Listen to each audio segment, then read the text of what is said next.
የነዚህ መነሻና አብነቶቹ እንደው ጠቅለል አድርገን ለማስቀመጥ ሶስት አብነቶችን ማንሳት ይቻላል። የመጀመሪያው ቀደም ሲል አባታችን አዳም የተሰጠውን ተስፋ ሲጠብቅ ለ5500 ዘመን ተስፋውን በሚጠብቅበት ጊዜ በደብረ ቅዱስ ጸሎተ መካን ወይም የጸሎት ቦታ ለይቶ ይጸልይና የተሰጠውን ተስፋ ይጠብቅ ነበር። ኋላ ላይ እሱ ካረፈ በኋላ የሱ ልጆች ወይም አዳማውያን የአዳምን አጽም ልክ እንደ ታቦቱ መሃል ላይ አድርገው ያን የአዳምን ቃል ኪዳን አዳም ሲጠብቀው የነበረው እነሱም በተስፋ እየጠበቁ ይጸልዩ ነበር። ይሄ ስርዓት እስከ ኖህ ዘመን ደርሶ ኖህ ከቤተሰቦቹ ጋር ወይም ደግሞ እሱን ከሚመስሉት ጋር የአዳምን አጽም ልክ እንደ ታቦቱ አሁን ታቦቱን ከበን በመንበረ ታቦቱ ላይ ስርዓተ ቅዳሴውን እንደምንፈጽም ማለት ነው። የአባታችን የአዳምን አጽም መሃል አድርጎ እንደዚሁ መካነ ጸሎት ለይቶ ይጸልይ ነበር። በኋላም ዓለም በንፍር ውሃ በምትጠፋበት ጊዜ በጥፋቷ ጊዜ ማለት ነው ኖህ የአዳምን አጽም ይዞ ነው ወደ መርከቡ የገባው እና በመርከብ ውስጥም የኖህ ሴት ልጆች የኖህ ወንድ ልጆች በሴቶች መቋሚያ በወንዶች መቋሚያ ልክ አሁን በሰሜን እና በደቡብ እንደገና ደግሞ በምስራቅ ሆነን እንደምንጸልየው ማለት ነው ኖህ አባታችን በመሃል ሆኖ የአዳምን አጽም መሃል ላይ አድርገው ይጸልዩ ነበር። ሴቶቹን በግራ ወንዶቹን በቀኝ ወይም በሰሜን በኩል ሴቶቹን ደግሞ በደቡብ በኩል አሁን ቤተክርስቲያን በደቡብ የሴቶች መግቢያ ነው፣ በሰሜን ደግሞ የወንዶች መግቢያ ነው። ልክ እንደዛ እንዲቆሙ አድርጎ የአዳምን አጽም ከመሃል አድርጎ ስርዓተ ጸሎቱን ያደርስ ነበር። ይህም ለአሁኗ ቤተክርስቲያናችን ምሳሌ ነው። መርከቧ የቅድስት ቤተክርስቲያን ምሳሌ ነው። ኖህ የካህናቱ ምሳሌ ነው። የአዳም አጽም የታቦተ ሕጉ ምሳሌ ነው። የኖህ ወንዶችና ሴቶች ልጆች ደግሞ የምእመናን ምሳሌዎች ናቸው። ይሄ የመጀመሪያው ሁለት አብነቶች ናቸው። የመጀመሪያው የአዳም አጽም እና አዳም ተስፋ ሲያደርግ የነበረበት ስርዓት ነው። ከዛ በኋላ የኖህ መካነ ጸሎት ለይቶ የአዳምን አጽም መሃል አድርጎ መጸለዩ ነው። ሶስተኛው አብነት ደግሞ የመላእክት ምስጋና ነው። ወይም ስርዓተ ቅዳሴው ከመላእክት ምስጋና የተቀዳ ለመሆኑ አንድ ጥቅስ ብቻ እናያለን። በትንቢተ ኢሳይያስ ምዕራፍ 6 ከቁጥር 1 እስከ 4 ስታነቡ ዘተሰራ በሰማይ ተሰራ በምድር እንዳለው ሊቁ ቅዱስ ያሬድ በሰማይ ያለው ስርዓት በምድር ላይ እንደተሰራ እንደተናገረ ማለት ነው። ቀድሞ በሰማይ በኋላ ላይ እንመለከታለን መላእክት እግዚአብሔርን እንዴት ያመሰግኑት እንደነበረ ያን ስርዓት በቀጥታ በዚህ ምድር ላይ እንዴት ቤተክርስቲያናችንን እንደምትከውነው ለመመልከት እንሞክራለን። መነሻ የምናደርገው በትንቢተ ኢሳይያስ ምዕራፍ 6 ከቁጥር 1 እስከ 4 ያለው ነው። እንደዚህ ነው የሚለው ኢሳይያስ፣ እኔ ኢሳይያስ ንጉሥ ዖዝያን በሞተበት ዓመት እግዚአብሔርን በረጅምና ከፍ ባለ ዙፋን ላይ ተቀምጦ አየሁት። የልብሱም ዘርፍ መቅደሱን ሞልቶት ነበር። 6 ክንፍ ያላቸው ሱራፌል የተባሉ መላእክቶቹም በፊቱ ቆመው ነበር። መላእክቱ በሁለቱ ክንፎቻቸው ፊታቸውን ሲሸፍኑ፣ በሁለቱ ክንፎቻቸው እግራቸውን ይሸፍኑ ነበር። በሁለቱ ክንፎቻቸው ደግሞ ይበሩ ነበር። ሲያመሰግኑ ይሄኛው አዲሱ መጽሐፍ ቅዱስ ወይም 66ቱ መጽሐፍ ቅዱስ ሲያመሰግኑ ይልና አንዱ ለአንዱ ነው የሚለው። ትክክለኛው 80ዱ መጽሐፍ ቅዱስ ደግሞ ሲያመሰግኑ ይላል። አንዱ ለአንዱ የሚለው ማለት ነው። ሲያመሰግኑ ለአብ ለወልድ ለመንፈስ ቅዱስ ለሶስቱም ቅድስናቸው የባህሪያቸው ስለሆነ ቅዱስ ቅዱስ ቅዱስ የሰራዊት ጌታ እግዚአብሔር ሆይ ምድር ሁሉ በክብሩ ተመላች ይሉ ነበር ይላል። አንዱ ለአንዱ ማለት አንዱ ቅዱስ ለአብ፣ አንዱ ቅዱስ ለወልድ፣ አንዱ ቅዱስ ለመንፈስ ቅዱስ። ቅዳሴ ሲገባም እኛ በተለምዶ ምን ሳይባል እንደደረስ ነው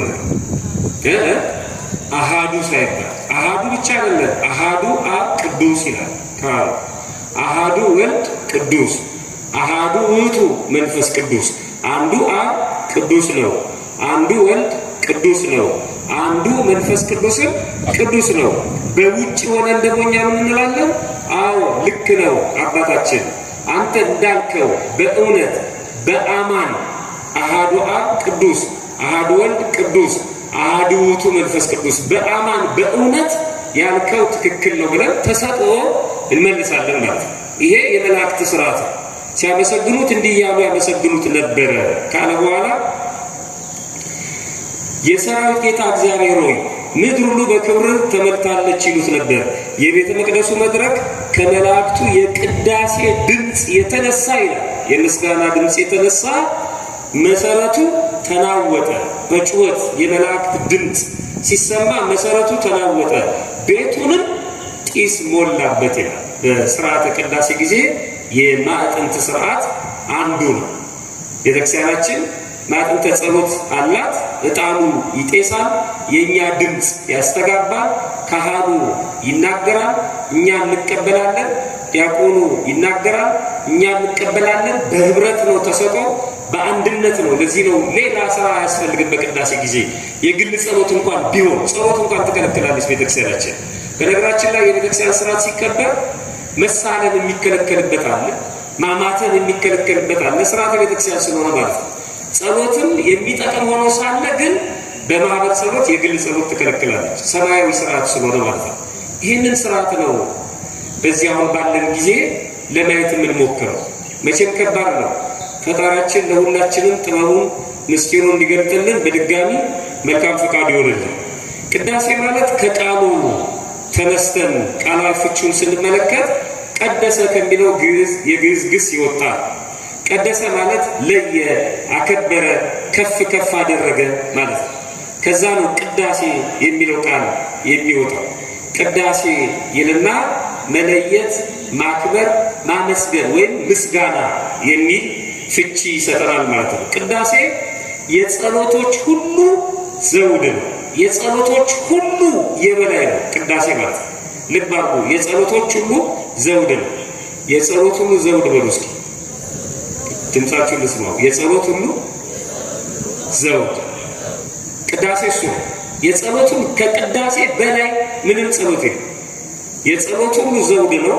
ያለ ቅዳሴ ቅዱስ ቁርባን ቅዱስ ሥጋውና ክቡር ደሙን ማግኘት አይቻልም።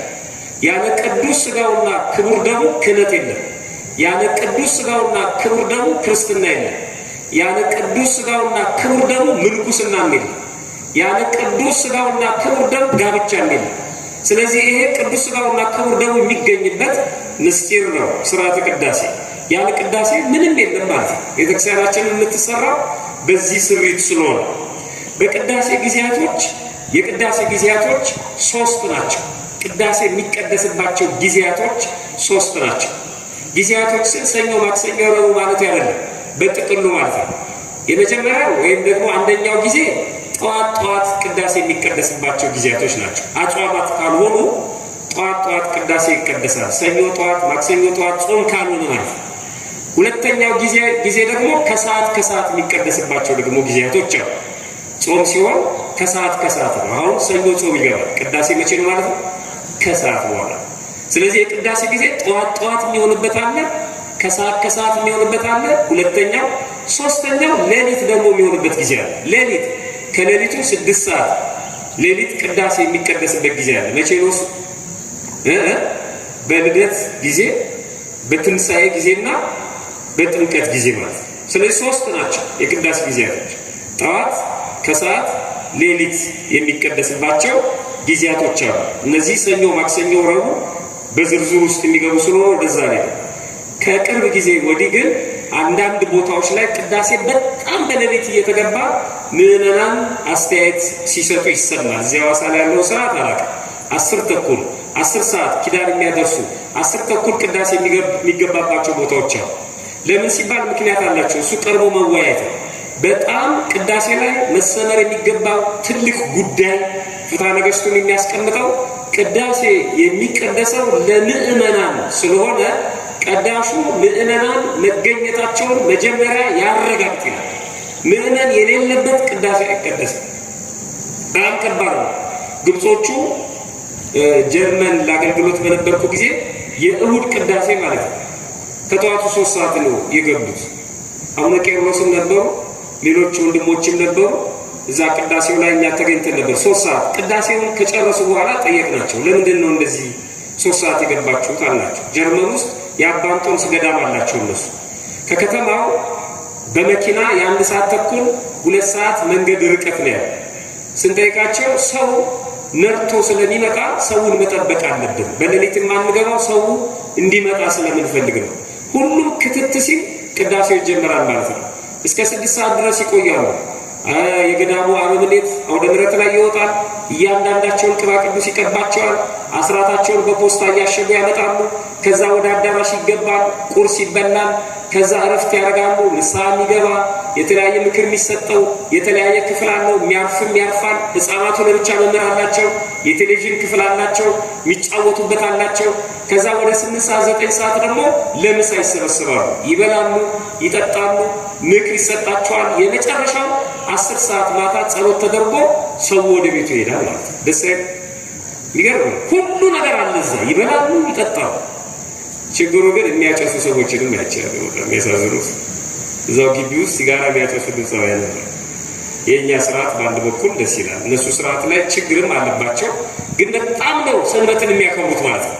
ውለው ነው የሚሄዱት። ልጆቻቸው ይጫወታሉ፣ ይበላሉ፣ ይጠጣሉ።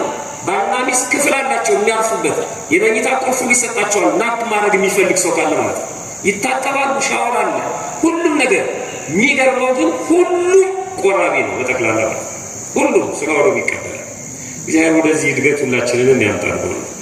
በዚህ በፍትሐ ነገሥቱ እንዲህ የሚል ቃል አለ። 3ቱም ካህኑ፣ ምእመኑ፣ ዲያቆኑ ቅዳሴ ላይ ይበል ካህን፣ ይበል ዲያቆን፣ ይበል ሕዝብ ይላል። 3ቱም እኩል ቀዳሽ አስቀዳሾች ናቸው።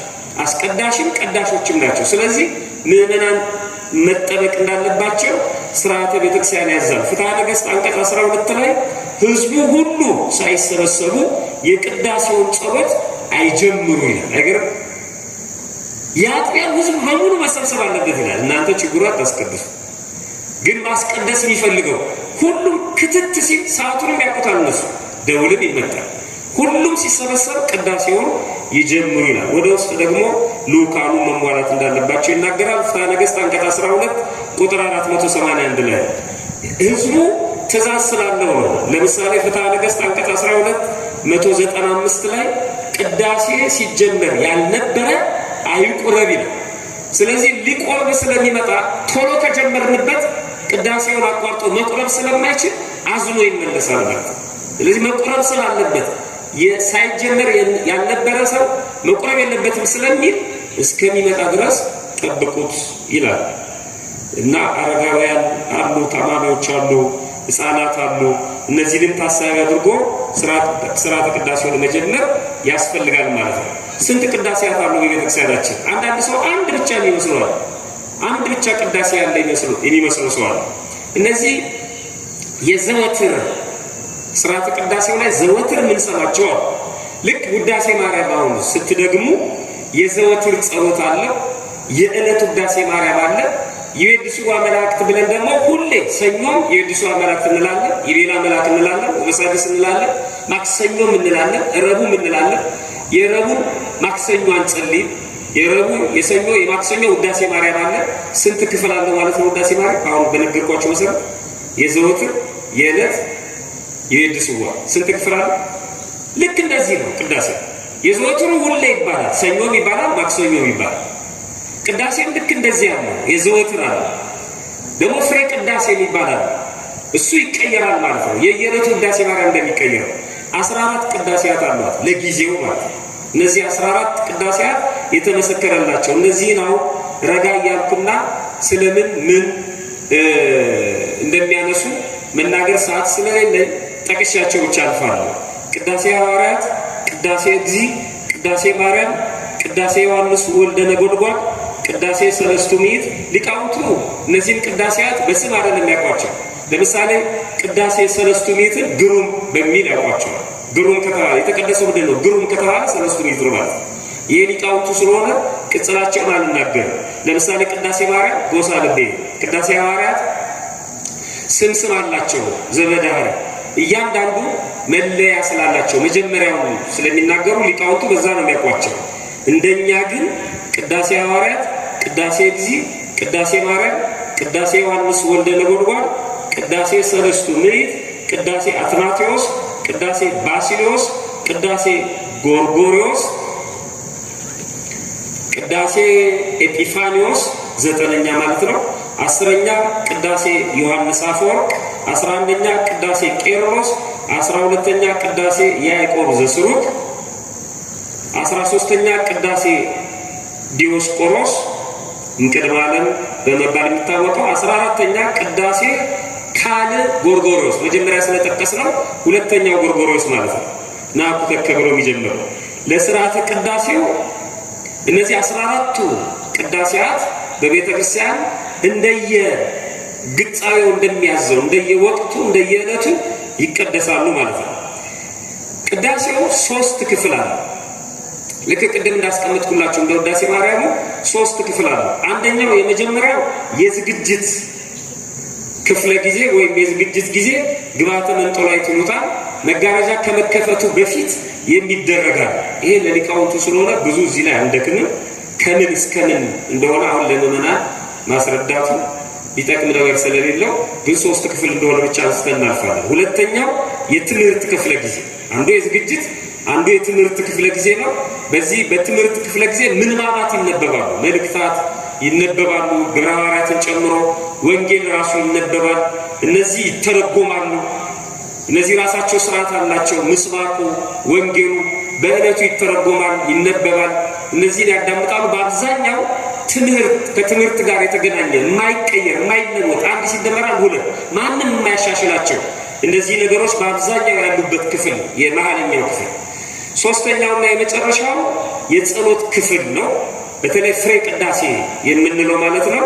ህብስቱ ወደ ስጋ አምላክ ወይኑ ወደ ደም አምላክ የሚቀየርበት ጸሎት፣ የጸሎትና የምስጋና ክፍለ ጊዜ። እነዚህ 3 ዋና ዋና ክፍሎች በቅዳሴ ላይ አሉ። ሌላው በቅዳሴ ጊዜ በተለይ እኛ የምናስቀድስ ሰዎች ማለት ነው ልናደርጋቸው የሚገቡ ወይም ወደ ቅዳሴ ስንሄድ አሁን ከሰኞ ጀምሮ ለማስቀደስ ስንወስን ማለት ነው ወይም በዕለተ ሰንበት ወደ ቤተክርስቲያን ስንመጣ ለማስቀደስ የምናደርጋቸው ነገሮች አሉ። የመጀመሪያው የህሊና ዝግጅት ነው። ምንድን አልኳችሁ? የህሊና ዝግጅት። አስቀድሳለሁ ብሎ ማሰብ፣ እንዳስቀድስ ፍቀድልኝ ብሎ መለመን። አንዳንድ ሰው ምንም አያስፈቅደውም እግዚአብሔር በቃ ነገ አስቀድሳለሁ ብሎ እንደፈለገ የሚመጣ ይመስለው። በጣም ከባድ ፈቃድ እግዚአብሔር በጣም ወሳኝ ነው። ይኸው አሁን እኮ ትንሽ ደቂቃ ቢዘገይ አውሮፕላኑ አንማርም ነው የማፈቃድ ስለሆነ እየነገረን ነው። ያለኔ ምንም ማድረግ አትችሉም እያለ ነው። በነገራችን ምንም ብትጠበቡ ቀሲስ ቅድም ነገሯቸው አይደል? ተጠባው ሰሞኑን አውሮፕላን ጉዞ እየተሰረዘ ስለሆነ የ8 ሰዓቱን ይቆረጥልን። 8 ሰዓት ቢሰረዝ 9 ሰዓት 9 ሰዓት ቢሰረዝ ብለው ነበር። ሁሉም ተሰረዘ። ያደሩም ነው ያለ እግዚአብሔር ፈቃድ ምንም የሚደረግ ነገር የለም። አምላኬ ነገ ለማስቀደስ አስቤያለሁ እባክህ ፍቀድልኝ። ስንቶቻችሁ እንደዚህ ብላችሁ ታውቃላችሁ? ጉባኤ ለመምጣት ፍቀድልኝ ያላችሁ ሰዎች አላችሁ። ሳይገባን ምን መለሰው እኮ ለዚህ ነው። በፍቀድልኝ ውስጥ ብዙ ነገር አለ። ያተጋናል፣ ያነቃናል። ይሄ ሊረብሸን ርኩስ መንፈስ በሙሉ ያስወግድልናል። አስፈቅዶኛል፣ ለምኖኛል፣ አጠገቡ እንዳትደርስ ይለው። ዝም ብለን በምንመጣው እኮ እኛ እንዲሁ ዝም ብለን እንገባለን እንወጣለን። በሁለት ጥቅስ ድራሻችን ይጠፋል። ከዛ ደግሞ ጉራችን ነበርኩበት እንላለን። አናፍርበት። ነበርኩበት ሲቀደስ አንሰማ የሚባለውን አናውቅ።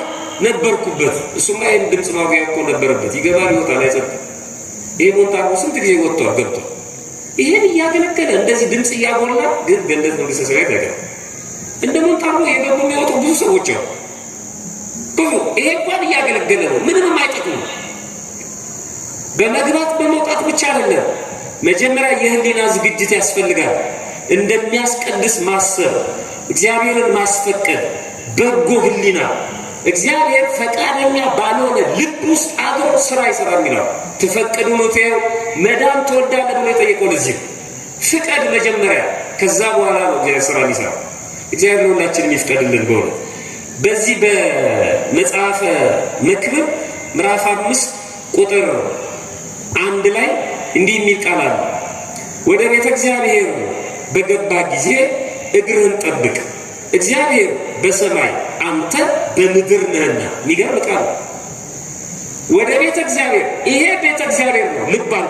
የማ ቤት ነው ይሄ? ንገሩኝ፣ የማ ቤት ነው? የእግዚአብሔር። ቃሉ ራሱ የሚገርም እኮ ነው። ወደ እግዚአብሔር ቤት ስትገባ እየገባን ያለው ወደ እግዚአብሔር ቤት ትክክል። ወደ እግዚአብሔር ቤት ስትገባ እግርህን ጠብቅ። አንድም የሥጋ እግርህን ዝም ብለህ ጥድፍ ጥድፍ አትበል፣ በፍርሃት ተራመድ።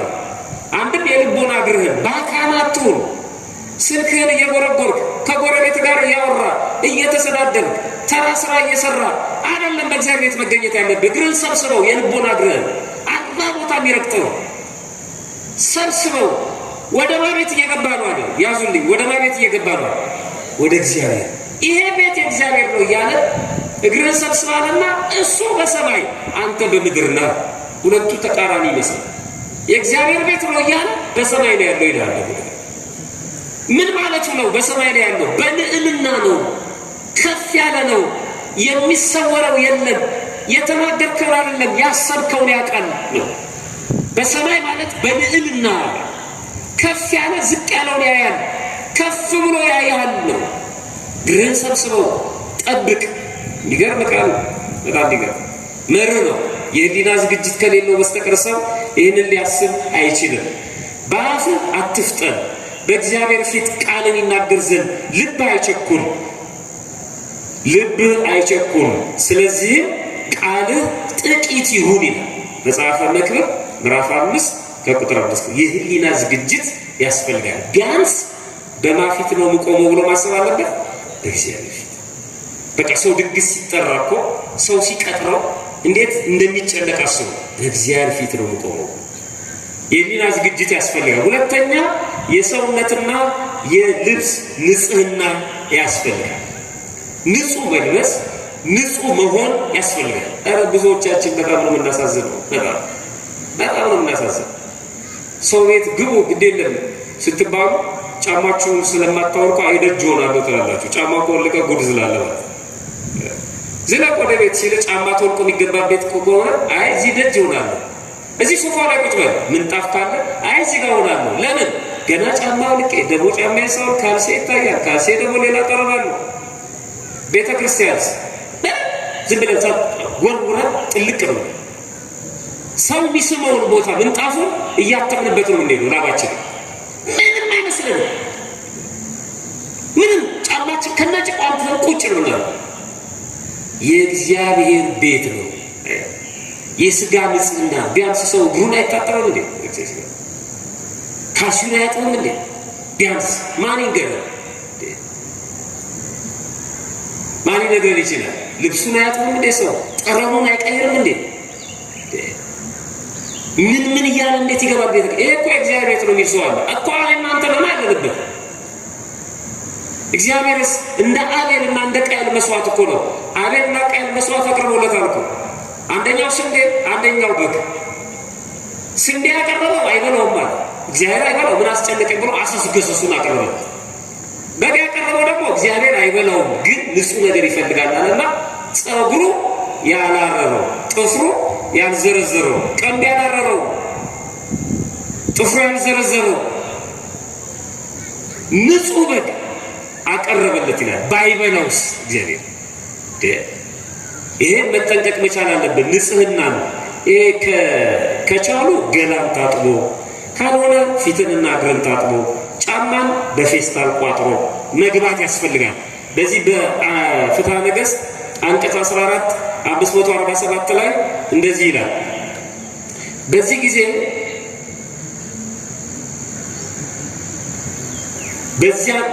ይላል የግል ጸሎት የሚጸልዩ ሰዎች ከመጸለያቸው በፊት በዚያን ጊዜ ውሃ እንኳን ባያገኙ እንትፍ ብለው በምራቃቸው ታጥበው ያማትሙ ይላል። አይገርም? አንዳንድ ሰው ብለው ፊታቸውን ሲቀቡ አይታቸዋል። እኛ ከጸሎት በኋላ ነው የምናደርገው። እሱ በፊት ነው። ፊታቸው ውሃ በማይገኝበት ቦታ እንኳን አይናራቸውን አራክፈው በስመ አብ ይበሉ። በስመ አብ ለማለት እንኳን ማለት ለማስቀደስማ እንዴት ንጹህ መሆን አይገባም።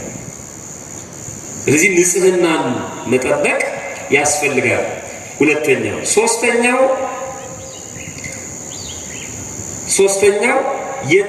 ይቅርታ ከንጽህና ቀጥሎ ንጽህናን መጠበቅ ያስፈልጋል። የሰውነትን ንጽህና መጠበቅ ያስፈልጋል። ሶስተኛ ይሄ በአብዛኛው እንግዲህ በተለይ በዚህ በበረሃ ላይ የምንኖር ሰዎች ትንሽ የሙቀቱ ሁኔታ ስላለ አለባበሳችን ገላችንን የሚያጋልጥ ይሆናል። በቅዳሴ ጊዜ ግን ይህ አይፈቀድም።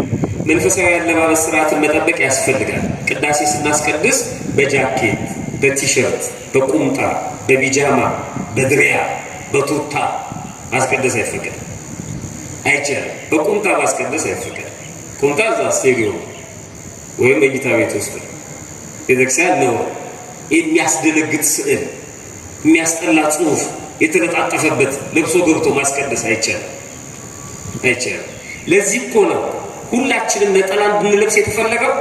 ልብሳችን እንዳያሰናክል አንድ አይነት እንዲሆን ማለት ነው። መንግስት በትምህርት ቤት ዩኒፎርም ከማወጁ በፊት ቤተክርስቲያን አውጃለች። ሀብታም ድሃ እንዳንባባል፣ ቀዳዳ ነው ጨምዳዳ ነው ልብሱ እንዳንባባል ማለት ነው። ክትት አድርጎ ሴቶችም ተከናንበው ወንዶችም አጣፍተው እንዲያስቀድሱ የተፈለገው ለዚህ ነው። ኋላም ደግሞ የብርሃን ልብስ የመልበሳችን ምልክት ነው። ስለዚህ በጃኬት፣ በቲሸርት፣ በቁምጣ፣ በቢጃማ፣ በቆራጣ ነጠላ፣ በድሪያ፣ በቱታ ማስቀደስ አይፈቀድም። ይሄ የሌላችሁ ደግሞ ጠሯሯችሁ ነጠላ የለኝም እንግዲህ ምን አደርጋለሁ ገላገልከኝ መምህር እንዳትሉ። ሰንበት ቤቱ ቢሆን እርዳታ ፈልጎ ከቀበሌ ድሃ መሆናችሁን እያስመሰከራችሁ ነጠላ እንገዛለን እዛ ደረጃም አንደርስም። እግዚአብሔር ይመስገን ማለት ያለንን ግን አጽድተን መገኘት ይገባናል። በቅዳሴ ጊዜ በቤተ ክርስቲያን መገኘት በማፊት መገኘት ነው ያልኳችሁ። በእግዚአብሔር ፊት ካህኑ ዘካርያስ እግዚአብሔርን በሚያገለግልበት ወቅት በሉቃስ ወንጌል ምዕራፍ 1 ቁጥር 8 ላይ እንዲህ የሚል ቃል አለ። ዘካርያስ ይላል፣ ዘካርያስ የሚባል አንድ ካህን ነበር። እርሱም በክፍሉ ተራ ይላል፣ በተራው ሲያገለግል ማለት ነው። በእግዚአብሔር ፊት ያገለግል ነበር ይላል። በማን ፊት ያገለግል ነበር? በቤተ መቅደስ ሆኖ ያገለግል ካህን ነው። በቤተ መቅደሱ ቆሞ ሲያገለግል በማን ፊት ነበር ማለት ነው? በእግዚአብሔር ፊት። ስለዚህ በቅዳሴ ጊዜ መገኘት በእግዚአብሔር ፊት መገኘት ነው። በእግዚአብሔር ፊት መገኘት ደግሞ ጥንቃቄ ያስፈልገዋል። የሰውነትን ቅርጽ የሚያሳዩ ልብሶች፣ ሰውነትን የሚያጋልጡ ልብሶች፣ ጸያፍ ጽሑፍና ስዕል ያለባቸው ልብሶች፣ እነዚህን አድርጎ መገኘት አይፈቀድም። አራተኛ የመግቢያ በርና የመቆሚያ ቦታን ማወቅ። ምቋም፣ የሴቶችን መቆሚያ፣ የወንዶችን መቆሚያ፣ መግቢያ በር ማወቅ። ካህኑ የሚቆምበት ዲያቆኑ በቤተ መቅደስም በነገራችን ላይ ቦታ ነው። ካህኑ ሄዶ የጳጳሱ ቦታ ላይ አይቆም።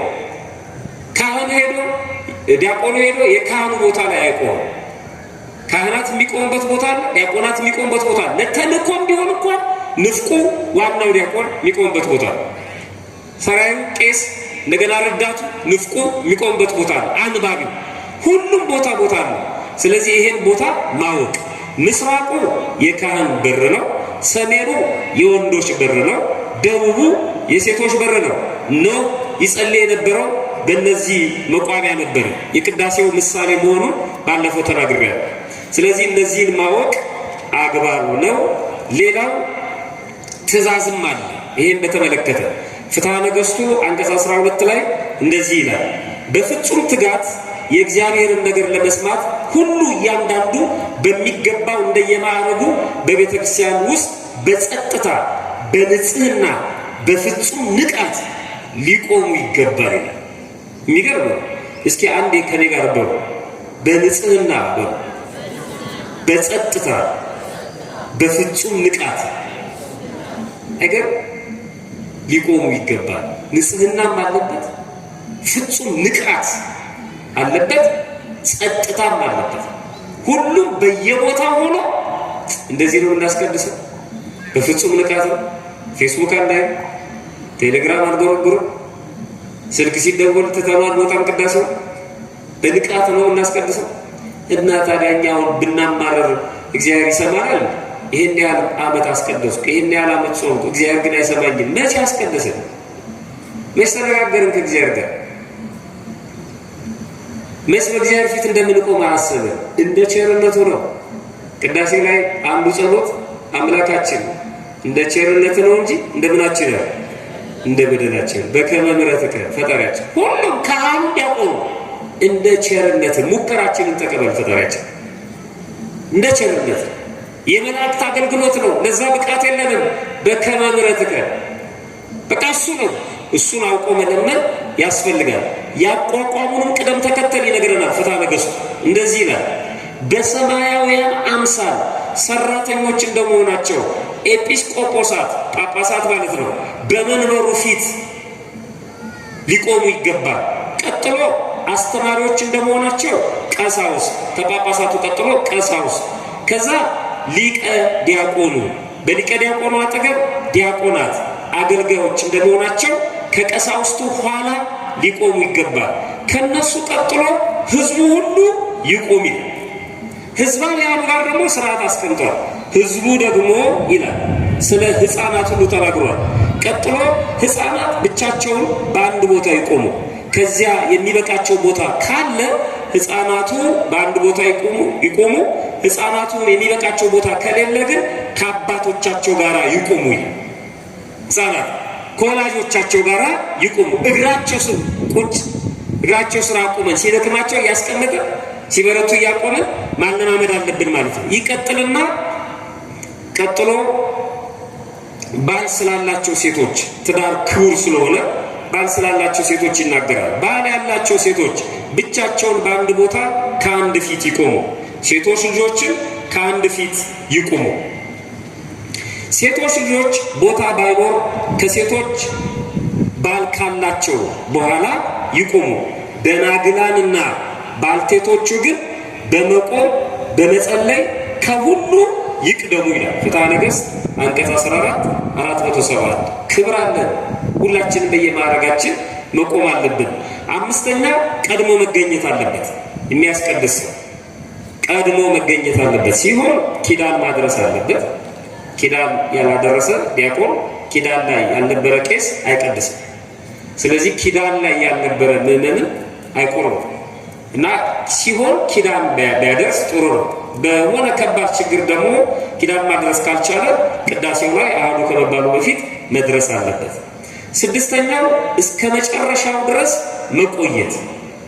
እስከ መጨረሻው ድረስ በቅዳሴ ጊዜ ይሄ መቦገስ የሚለውን በግዕዝ ስለምንለው ምናልባት ካላወቅ ነው እንጂ በቅዳሴ ጊዜ ይላል ከምዕመናን ወገን ወደ ቤተ ክርስቲያን የገባ ሰው ቢኖር ቅዱሳት መጽሐፍትን ሰምቶ የቅዳሴውን ጸሎት እስኪጨርሱ ባይታገስ ከቁርባንም ባይቀበል ከቤተ ክርስቲያን ይውጣ፣ ይሰደድ። ቤተ ክርስቲያን አሁኑኑ ይውጣ ይላል የቤተ ክርስቲያን ስራ። ካልቆረበም ይውጣ ነው የሚለው ቀድሞ። አሁን ግን አባቶቻችን ቆራቢ ሲጠፋ ቢያንስ እንኳን ካልቆረበ ይውጣ ከሚባል ምን እያለ ያስቀድስ? ለቅዱስ ሥጋና ለክቡር ደም አብቃኝ እያለ ያስቀድስ ተብሎ ተፈቅዶልን ነው የማንቆርብ አስቀዳሾች ማለት ነው። ይህንን ማሰብ ያስፈልጋል። በቅዳሴ ጊዜ ልናደርጋቸው የሚገቡ ነገሮች በወፍ በረር ቶሎ ቶሎ እነዚህ ልናደርጋቸው የሚገቡ ነገሮች፣ አንደኛ አርፍዶ መገኘት፣ አቋርጦ መውጣት ክልክል። አቤት ቅዳሴ ላይ እሑድ ቀን እኮ ቪዲዮ ይዞ መቆሙ፣ ሰው ይገባል ይወጣል ይገባል አሐዱ እየተባለ አንዳንዶቻችን ቀጥ ብለን አሐዱ ሲባል እየሰማ ነው። አንዱን ልፍ ሲል አታቆም፣ እኛም አቋረጠን ቅዳሴ ነው ማለት ነው። አዲስ ቁም ስንል እኛም እያቋረጠን እሱ ምንም አይመስለውም። ምን አሐዱ የሚባለው ምንድን ነው? እሱ ይመጣል አውደ ምሕረቱ ላይ መስቀል አይበሉት ምን አይሉት የሆነ ነገር ይሰራል፣ ከዛ ይሳለማል፣ ወደ አምሳስ ውስጥ የሆነ 100 ብር ይከታል፣ ጠቦ ኮራ እያለ ደግሞ ይወጣል። በቃ ደርሶ መጥቷል ቤተክርስቲያን ማለት ነው። ምን እየተባለ እንደሆነ አያውቅም። ሕፃኑ እንዳለው እናቱ አዝለው ካህኑ አሐዱን ሲያዜሙ ብዙ ስለሚቆዩ ማለት ነው። እሱ ደግሞ ለቅሶ ሆኖት መስሎት አባባ ምን ሆኖ ነው የሚያለቅሱት አለ ይባላል። ጀርባ ላይ እሱ በህፃናት እንደዚህ ነው የሚያለቅሱት ህፃናት። በእርግጥ ልክ ነው፣ ለቅሶ ነው ጸሎት። አሁን ምን እንደምትሰራ ቤተክርስቲያን የማያውቁ ሰዎች አሉ። ማወቅ አለብን። ሰው ቢያንስ ሰው አያይም እንዴ? ሰው ሁሉም ቆሟል። እንዴ ምን ሆኖ ነው የቆመው ሰው ብሎ ዝም ብሎ አይቆምም እንኳን ዝም ብሎ ጠጥቆ ማለት ሰው ሲቆም እንኳን አይቆምም። ሰው ሲሰግድ እንኳን አይሰግድም። ማየት እንኳን ባናቅ እንኳን ማለት ነው። ያው የሁሉ ሰው ቁጭ ብሎ እየተማረ ነው። መቼም አንድ ሰው ካላበደ በስተቀር ቀጥታ መጥቶ እዚህ አባ ይፍቱኝ ቢል ይሄ እኮ ድፍረት እኮ ነው። የመጨረሻ ድፍረት ነው። የራስ ጉዳይ እንደማለት ነው። ጉባኤው ማለት ነው። መፍራት አለብን። ቅድም ነግራቸዋለሁ። እግዚአብሔር በላይ አንተ በምድር ያለው እግዚአብሔር ቤት ነው አለ እኮ ጠቢቡ። ያ ያህል እግር አይፍጠን ብሎ ተናገረ። ስለዚህ የመጀመሪያው እሱ ነው። አርፍዶ መገኘት፣ አቋርጦ መውጣት። አርፍዶ መገኘት ቅዳሴ በጊዜ የሚገባ ከሆነ በሰበካ ጉባኤው ቁጭ ብሎ መመካከር ያስፈልጋል። ስንት ሰዓት ነው እናንተ የምትመጡት የሚለው። ሁለተኛ በጣም ርቀት ከሆነ ደግሞ በፕሮግራም ማድረግ ነው። ልጆችን በየሳምንቱ ከማቁረብ በፕሮግራም አንድ ሁለት ጊዜ ነቃ ብሎ ሌላ ጊዜ ደግሞ የማይመች ከሆነ ሌላ ጊዜ መጠበቅ ነው እንጂ የግድ ቀድሞ መገኘት ያስፈልጋል። መጽሐፍ የቤተክርስቲያናችንን ስርዓት ፍትሐ ነገሥት አንቀጽ 12 ይህንን ይናገራል። ቅዱስ ወንጌል ከተነበበ በኋላ በጭንቅ ስራ ካልሆነ በቀር ቅዳሴው ሳይፈጸም ቄሱ ሳይባርክ ሳያሰናብት አንድ እንኳን ከቤተ ክርስቲያን አይውጣ። በሰላም ግቡ ሳይባል አንድ ሰው እንዳይወጣ። ይህን አንዳንድ ጊዜ እኛም ካህናት እንደ ማሰሪያ እንጠቀምበታለን። አሁን እኛም እናበዛዋለን። በጣም እናስረዝምና ወይ ትምህርት ወይ የሆነ ነገር ሰው ብድግ ብድግ ሲል ምዕመናን ሳይታረግ እንዳትሄዱ ይላል። እንዳንተ ቶሎ ካላሳረጋችሁ ውስጥ ትቷችሁ ይሄዳል። እግዚአብሔር መንገድ ላይ መርቋል። ቶሎ ሳይታረግ አትውጣ የተባለው እኮ 6 ሰዓት ነው የሚታረገው። ጠብቅ ማለት አለ። እኛም በጊዜ ማጠናቀቅ አለብን፣ ህዝቡን መጠበቅ አለብን። እኛም ብናረፍድ እንቀጣለን። ስለዚህ እቺን ማሰሪያ የሚያደርጉ አሉ። አዲስ አበባ ላይ ይጠቀሙበታል። ነግረናል። እቱ ሳይባል እንዳትሄዱ እንደ ይሁዳ ነው የምትሆኑት ይላል። ግን የሚያልቀው 6 ሰዓት እንዴት ይሆናል? ለሁለቱም ነው፣ ላሰናባችሁም ለተሰናባችሁም ነው። ለሁለቱም ነው የሚያገለግል። ስለዚህ ካህኑ ሳያሰናብት አንድስ እንኳን ከቤተክርስቲያን አይወጣም። ወደ ቤተክርስቲያን የሚገባና መጽሐፍትንም የሚያዳምጥ ሁሉ ጸሎቱ እስኪፈጸም ድረስ የማይቆይ ከሆነ መለየት ይገባዋል። ይሄ ከምዕመናን መለየት ይገባዋል ይላል። ቅዳሴ ሲጀመር ያልነበረ አይቁረብ እንደሚል ማለት ነው። ስለዚህ ቀድሞ መገኘት፣ በተቻለ መጠን ቀድሞ መገኘት፣ አቋርጦ አለመውጣት። ልጆች የምታስቆርቡ እናቶች ልክ እግዚኦ ሲባል ተሸክማችሁ ታመጣላችሁ። ካስቆረባችሁ በኋላ ይዛችኋቸው ትወጣላችሁ። አሜንም አልተባለ። ይሄ እኮ ዘርፎ መውጣት ነው፣ ሰርቆ ቤት። የሰው ቤት እንኳን ዝም ብሎ ድግስ ቤት እንደተገባ በቁም በልቶ ወዲያው አይወጣም። ይሄ ቁጭ ይባላል እኮ ትንሽ። ከዛ ጊዜ ሪስትልኝ ይባላል። እንደው ዝም ብሎ አቆርበው መሮጥ ይሄ አግባብ አይደለም። ልጆቻችንም ማስተማር አለብን። ነገ ትቆርባለህ፣ ሌሊት መነሳት አለብን። ካላስቀደስክ አትቆርቡ። እንዲያውቀው በህሊ ነው ማለት ነው። እኛም እያደፋፈርናቸው ማሳደግ የለብንም። ሁለተኛ ማድረግ የሌለብን የግል ጸሎት በቅዳሴ ጊዜ ወይ ከቅዳሴ በፊት ነው ጸሎታችንን ማድረግ ያለብን፣ ወይ ቅዳሴው ካበቃ በኋላ ነው፣ ወይ ቤት ጨርሰን ነው መምጣት ያለብን። አጭር ጸሎት ነው እዚህ ማድረግ ያለብን። ቅዳሴ እየተቀደሰ አንዳንዶቹ መቁጠሪያ ያጨዋሉ። ቋ ፈሪሳዊነት ነው። ጸሐፍት ፈሪሳውያን እንደዚህ ናቸው። እንዲሰሙ እንዲታዩ ይፈልጋሉ። ቅዳሴ እየተቀደሰ ወለሉ ዱዓ እስኪል ድረስ የሚሰግዱ ሰዎች አሉ። ሰው ሁሉ እስኪሰማ ፈሪሳዊነት ነው። ይህን ጸሎት አይሰማም እግዚአብሔር። እንደዚህ አይደለም። የማህበር ጸሎት ከሆነ የማህበር ጸሎት ነው። በጠራራ ፀሐይ ሻማ ማብራት ማለት ነው። ምንም ጥቅም የለውም እኮ። እቃ ጠፍቶበት ሰው 6 ሰዓት ላይ ሻማ አብርቶ ይፈልጋል። የፀሐይ ብርሃን አለ። ስለዚህ ቅዳሴው ላይ የእኛ ጸሎት ምንም ማለት አይደለም። እሱ የማህበር የህብረት ጸሎት ላይ ሁላችንም መሳተፍ ስላለብን ቅዳሴ ማቋረጥ። ሶስተኛው የግል ወሬ መያዝ፣ ስልክም ቢሆን መሳቅ፣ መቀለድ፣ ቧልት፣ ፌዝ ፈጽሞ አይፈቀድም። እንደውም ፍትሐ ነገሥቱ ያጠብቀዋል። አንቀጽ 12 474 ቁጥር ላይ በቅዳሴ ጊዜ የሚስቅ ካህን ቢሆን እንደውም ዲያቆኑም ያውጃል። ካህኑ ሲናዛጁ ሲታጠብ ይህንን የካህኑን ቃል ያቃለለ የሳቀ የተነጋገረ ቢኖር ይላል በጣም ከባድ ነው። ገሃነመ እሳትን ከእግዚአብሔር ዘንድ እንደሚረከብ ይወቅ ይረዳ ይላል። እግዚአብሔር ከዚህ ይሰውራል ማዘን ሲገባው። ስለዚህ ስርዓተ ቅዳሴ ላይ ይላል የሚስቅ ካህን ቢሆን ቅጣቱ 1 ሱባኤ ነው ይላል። ህዝባዊ ቢሆን ግን ወዲያው እንደሳቀ ያውጡት ከቤተ ክርስቲያን፣ ስጋው ደግሞ አያቀብሉት ይላል። አሁን ቆራቢ ስለሌለ ድሮ ሁሉም ቆራቢ ስለሆነ እንዳያቀብሉት ይውጣ ይላል። ካህኑን ወዲያውኑ ይውጣ ያለው ለምንድን ነው? ወይ ቅዳሴ ሆናላ ቅዳሴ ይታገራል። ስለዚህ እሱን 1 ሱባኤ ይቅጡት ይላል ከቤተ ክርስቲያን። ድሮ ሰው ከቤተ ክርስቲያን እንዳይገባ ይከለከል ነበር፣ ያለቅሳል። 3 ቀን እንዳትገባ 7 ቀን እንዳትገባ ከእናቱ ሲለይ ማለት ነው። አሁን ካህኑ መጥተው 10 ቀን እንዳትገባ ቢሉት ገላገሉኝ እንደው ነው ማንም ያለቅስ ከቤተ ክርስቲያን እንዳትገባ ተብሎ ይከለከል ነበር። 1 ሱባኤ ይቀጣ ካህኑ እያለቀሰ ማለት ነው፣ በመሳቅ ብቻ። አሁን እኛ ከመሳቅ ውጪ የምናያቸው ፎርማቶች በጣም ብዙ ናቸው። እግዚአብሔር ሁላችንን ይቅር ይበለን። 4ኛው የሚበላና የሚጠጣ ነገር ይዞ መግባት፣ በተለይ ለህፃናት ብስኩት በኪሳቸው። አንዳንዱ ደግሞ ዘቢብ፣ አሁን ዘመናዊ ሆነዋል። ዘቢብ በር ላይ ይሸጣል፣ ፕላስቲክ እየቋጠሩ ለልጆችም ይሰጧል። በጣም ነውር ነው። የሚበላ የሚጠጣ እዚያ ወደ መሬቱ ላይ መምጣት የለበትም፣ እንኳን ውስጥ ቀርቶ ማለት ነው። ውጪ ነው። ልጆቹ ቤተክርስቲያን ውስጥ ብስኩት ካልበሉ ይሞታሉ።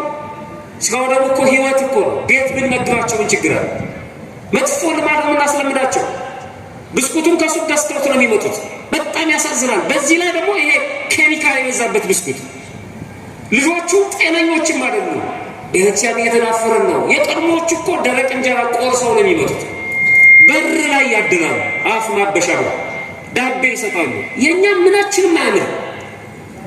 ቤተ መቅደስ ውስጥ አንድ ነገር መግባት የለበትም። ለዚህ እኮ ነው ጾመን የምንገባው። ሆዳችን ውስጥ ያለው ምግብ እስኪጠፋ እንኳን የምንጠብቀው ለዚህ ነው። እኛ በኪስ ይዘን እንገባለን። ፕላስቲክ በጣም ነውር ነው። ይሄ 4ኛው። 5ኛው ጫማ ነው። ካልሲን በተለይ በጭቃ የተጨማለቀ በፌስታል ቋጥረ አውልቀነውም እንኳን ቢሆን አንዳንዶቹ ያወልቁታል እኮ አውልቀው ግን ምንጣፉ ላይ ያስቀምጡታል ከነምናምኑ ማለት ነው። ለሰው ዓይንም ጸያፍ ነው፣ ለአፍንጫ መጥፎ። በላስቲክ ቋጥሮ በንጽህና ሲሆን አሁን ሌባው እየበረከተ ነው እንጂ እዛ ነበር ቢወልቀው እኮ ጫማህን ከእግር አውጣ። የቆምክበት ስፍራ ምን እንድንቻል የተቀደሰች ናት። ስለዚህ ከግቢ ውጭ ነበር። ግን ችግሩ እኛ ስንመጣ የሚሰርቁ ሰዎች አሉ። ስለዚህ ይዘነው እንድንገባ እንኳን አይፈቀድም ነበር። ግን ይዘነው ከገባን ደግሞ በንጽህና ሊሆን ይገባል ማለት ነው። 5ኛው። 6ኛ ነጠላ ሳይለብሱ መግባትና ነጠላን ቤተ መቅደስ ውስጥ ማጠፍ። አሁን የተጀመረው ፋሽን በተለይ የከሰዓት ቅዳሴ ላይ ታችኋል። ሰው ያስቀድሳል ነጠላ ለብሶ፣ ጥሩ ነው። ልክ አሜን ከተባለ በኋላ ነጠላውን ማጠፍ የሚጀምረው የት ነው? መቅደስ ውስጥ።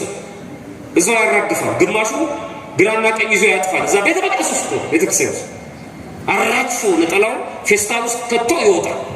ምን ማለት ነው? ይህ ምን ማለት ነው? ውጪ ወጥተን አንደርስ ለብሰኑ ብንሄድስ? ጥሩ ወደ ስራ ምንገባ ከሆነ ከቤተክርስቲያን ስንወጣ እናውልቀው። ይሄ በጣም መጥፎ ልብ። ከዛ በኋላ በሸሚዙ በምናምኑ ይወጣል ማለት ከቤተክርስቲያን። ያው እኮ አንዳንዱ ደግሞ አንገቱ ላይ አድርጎ ይገባል። ነጠላው እየወጣ አንገቱ ላይ አድርጎ እዛ ውስጥ አራግፎ ይለብሳል። እንዲህ አይነት ስርዓት የለም። ሙሽራው አጠገብ አይደለም ልብስ የምትለብሰው፣ ወይም ብፌው አጠገብ አይደለም ራት ተጠርተህ ልብስ የምትለብሰው። ለብሰህ ተዘጋጅተህ ነው የምትመጣው። ቤተ መቅደስ ውስጥ አይደለም የሚለበሰው። ስለዚህ መዘጋጀት አለብን ነጠላ ለብሶ። 7ኛው የቅዳሴ ጠበል ማፍሰስ፣ ደጋግሞ መጠጣት፣ ወደ ቤት መውሰድ አይፈቀድም። ለጽኑ ህሙማን ስጋው ደግሞ ይሄድላቸዋል ካህናት ፈቅደው። ካለዛ ግን በጭራሽ ወደ ቤት አይሄድም። የቅዳሴ ጠበል አይፈስም። አናት ላይ ካልሲ ውስጥ የሚከቱ ሰዎች አሉ። እሱ ለቅዳሴ የቅዳሴ ጠበል ለቆረቡ ሰዎች ብቻ ነበር የሚሰጠው። መቁረር ማይ መቁረር ነው የሚባለው። ማብረጃ፣ ማዋጃ፣ ማውረጃ። ግን አሁን ላልቆረቡ ሰዎችም ስለሚያስቀድሱ መሰጠት ተጀመረ። በፍርሃት እንዲጠጡት ነው። በፍርሃት ለቅዱስ ሥጋ ለክቡር ደሙ አብቃኝ ብለው እንጂ የቅዳሴ ጠበል አይነጥብም። ሳናነጥብ ሳናፈስ እያስሞላን ሳንደጋግም ወደ ቤትም ሳንወስድ በፍርሃት ይጠጡት ነው የሚለው። እንደው በፍርሃት ይጠጡት፣ በጸጥታ በፍርሃት ይጠጡት። ስምንተኛ ያመጡትን መባ አንዳንዶች ቅዳሴ ነው ብላችሁ ሊያስቀድሱ ጧፍ ይዘው ይመጣሉ። ሻማ ራሳቸው ያበሩታል። ይገርመኛል። ቅዳሴ ላይ እኮ ነው እንደዚህ ማታ ባይል አይደለም። ቅዳሴ ላይ ራሳቸው ሻማ እያበሩ ያስቀድሷል። ጧፍ እያበሩ ነውር ነው። በቤተ መቅደስ ከሚበራው ጧፍ ከሚበራው ሻማ በቁጥር በጸሎት በስርዓት ነው የሚበሩት። ወንጌል ሲነበብ ምስባክ ሲሰበክ አለው ቦታ ቦታ። ከዛ ውጪ ሌላ መብራት አይበራም። እኛ ደግሞ መባ መስዋዕት አሳራጊዎች አይደለም። ስለዚህ ይሄን ማድረግ የለብንም። በቅዳሴ ጊዜ ሌላ መስዋዕት መሰዋት የለብንም ከጸሎት በስተቀር። በሌላ ጊዜ መዝሙር ስንዘምር እሱን ከአውደ ምሕረቱ አባቶች ባርከው ሲሰጡን የምንለኩሰው ነው። አንዳንዱ ፓኬት ሻማ ይመጣል፣ እዛው አጠገቡ ድብን አርጎ ያበራል፣ እስኪያልቅ ይጠብቃል፣ ወደ ቤቱ ይሄዳል። ምንድን ነው አሁን የጥቅሙ? እዛው ቤት አዳባይ አናብረው አምጥታ። አንዳንዱ ደግሞ ሽቶ ይዞ ይመጣል፣ ከዛ ትንሽ ረጨት ያደርግና ይዞት ይሄዳል መልሶ። ማለት ምንድን ነው ይሄ ጥቅሙ? ያመጣነውን መስጠት ነው ለቤተ እግዚአብሔር በየጊዜው ስለምትጠቀምበት። ሌላው ዘጠነኛው መቀመጥ በቅዳሴ ጊዜ ክልክል ነው። ጻው ሲባል አንዳንድ ሰዎች ተቀመጡ የተባለ የመሰላቸው አረፍ የሚሉ ሰዎች አሉ። ሌላው ከሚባለው ውጪ ማለት እየጨረስኩ ነው። ቅዳሴ ላይ ከሚባለው ውጪ ማለት አድርጉ ከሚባለው ውጪ ማድረግ ከቅዳሴው ጋር አብሮ ማሄድ። ለምሳሌ ዲያቆኑ ጸልዩ በእንተ ሰላም ይላል።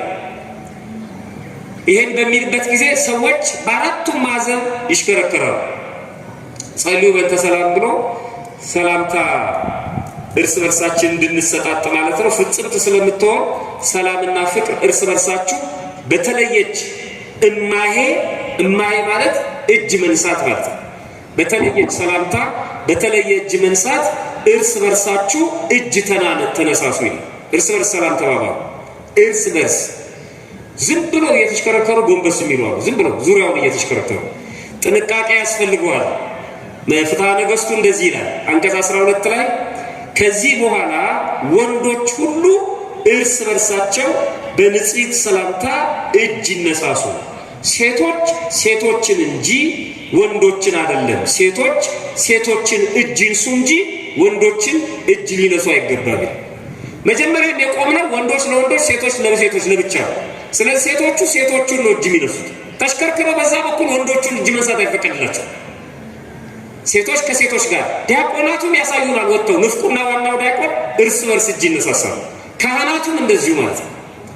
ይሄ በቅዳሴ ጊዜ ቂም እንደሌለ በቀል እንደሌለ ለማሳየት ማለት ነው። ስለዚህ ይሄ እርስ በርስ ያለውን ፍቅር እርስ በርስ ያለውን ሰላም ለማሳየት ቼክ ለማድረግ የተቀመጠ ነው። ስለዚህ እርስ በርስ ነው፣ መሽከርከር የለም። ሌላው ዲያቆኑ ለተነብሩ ተነሱ ይላል። የተቀመጣችሁ ተነሱ ይላል አይደል? እዚህ ሰምታችሁ አታውቁ? እና ምን እናደርጋለን? ብድግ ብድግ ይላሉ አንዳንዶቹ። አንዳንዶቹም ደግሞ ተነስ እያሉ በመቋሚያ የሚማቱ አሉ። የተቀመጣችሁ ተነሱ ያለው ቁሙ ማለቱ ነው ይላሉ። አላለም። የተቀመጣችሁ ተነሱ ማለት ቁጭ ቁጭ ያላችሁ ብድግ በሉ ማለት አይደለም። ለምን? ቅዳሴ ላይ መቀመጥ ይቻላል? እሺ ሰምታችሁ ታውቃላችሁ? የቆማችሁ ቁጭ ቁጭ በሉ ብሏል ዲያቆኑ? ቁጭ ቁጭ በሉ የለም ቤተክርስቲያን። የቆማችሁ ራሳችሁን ምን አድርጉ? ዝቅ ዝቅ አድርጉ። ቁጭ በሉ የለም ቅዳሴ ላይ። ቁጭ በሉ ካላለ መቼ ያስቀመጠው ነው ተነሱ የሚለው ታዲያ?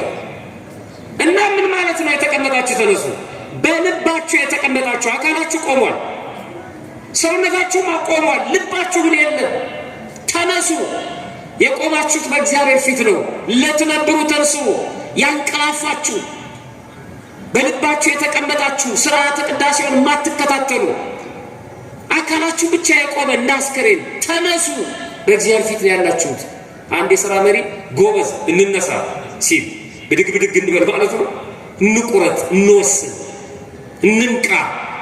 ስለዚህ ተነሱ። እሱ ነው ቅዳሴ። ቅዳሴ ከልብ ጋር ያለ ግንኙነት ነው የምትለው ቤተክርስቲያን ይሄንን ነው። ሌላም ዲያቆንም ይለዋል ወደ ምስራቅ ተመልከቱ ይላል።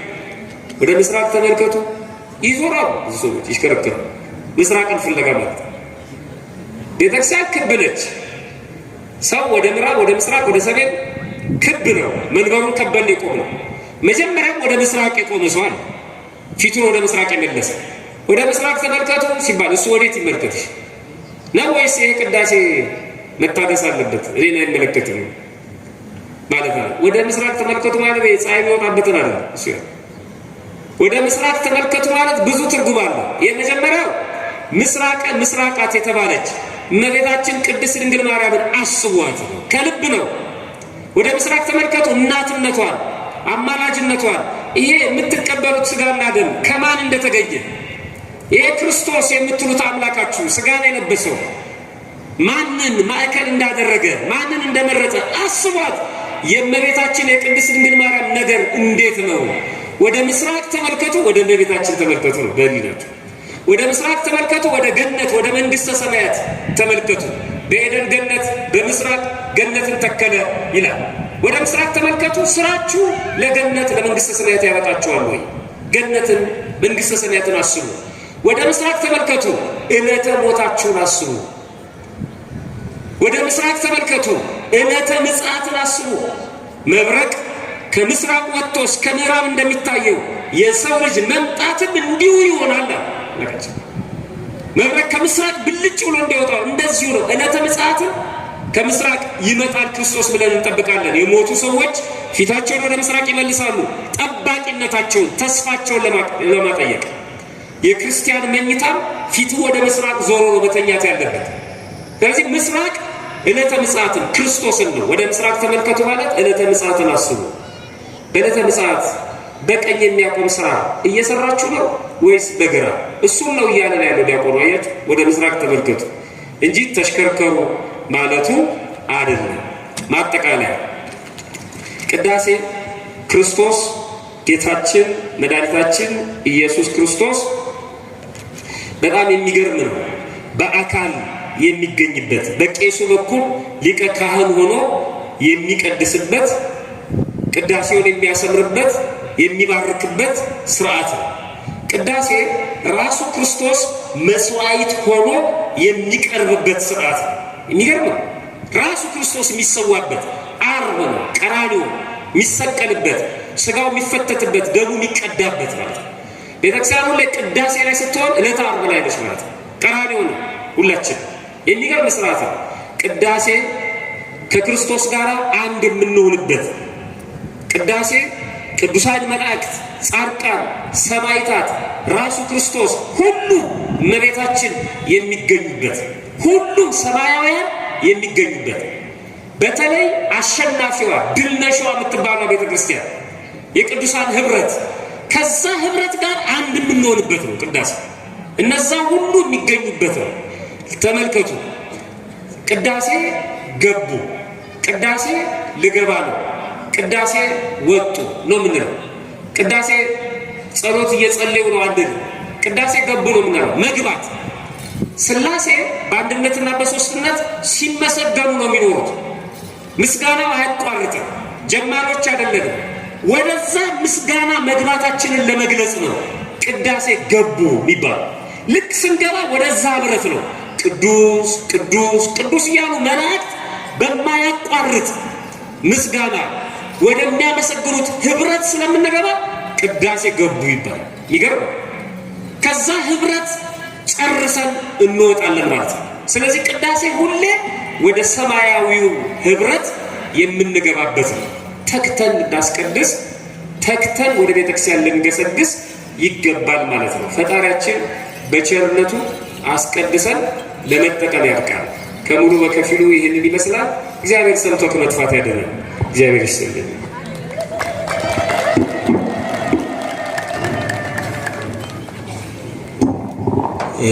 ምስጋና ለአምላካችን ለእግዚአብሔር ይሁን። አረዳን